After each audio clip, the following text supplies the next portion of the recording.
बहुत समय पहले की बात है। एक गांव में एक हरिया नाम का आदमी रहता था।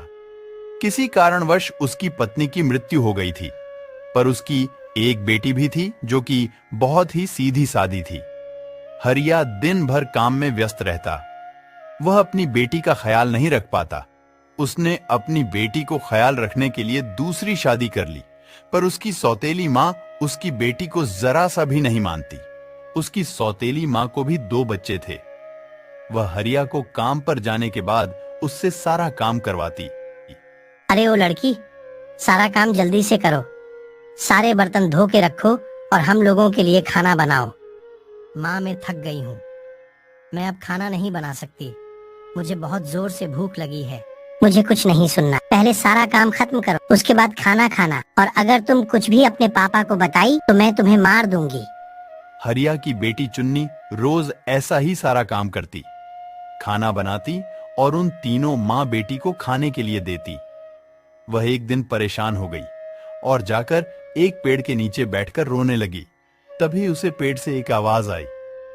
अरे बेटी, तुम रो क्यों रही हो? क्या हुआ? चुन्नी इधर उधर देखने लगी, पर उसे कुछ नहीं दिखाई दिया। पेड़ से एक बार फिर आवाज आई। मैं हूँ जादुई आम का पेड़। बताओ, मैं तुम्हारी क्या मदद कर सकता हूँ? चुन्नी समझ गई कि पेड़ ही मुझसे बात कर रहा है, और फिर उसने पेड़ को सारी बात बताई। फिर पेड़ ने उसे बोला, ठीक है, तुम्हें जो कुछ भी कम मिले तुम मेरे पास लेकर आना। मैं उसे तुरंत उस काम को करके दे दूंगी। उसके बाद चुन्नी खुशी खुशी अपने घर चली गई।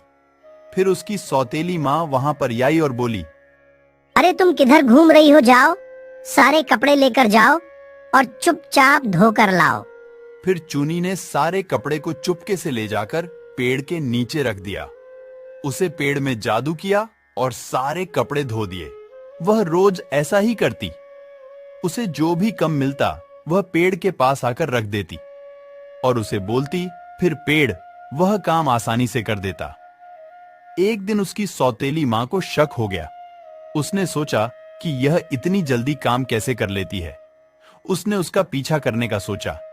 जब उसने उसका पीछा किया तो उसे सारे बात पता चल गई। फिर उसने उसे पेड़ को काटने का तरकीब सोचने लगी। अगले सुबह जाकर उस पेड़ को काट दी।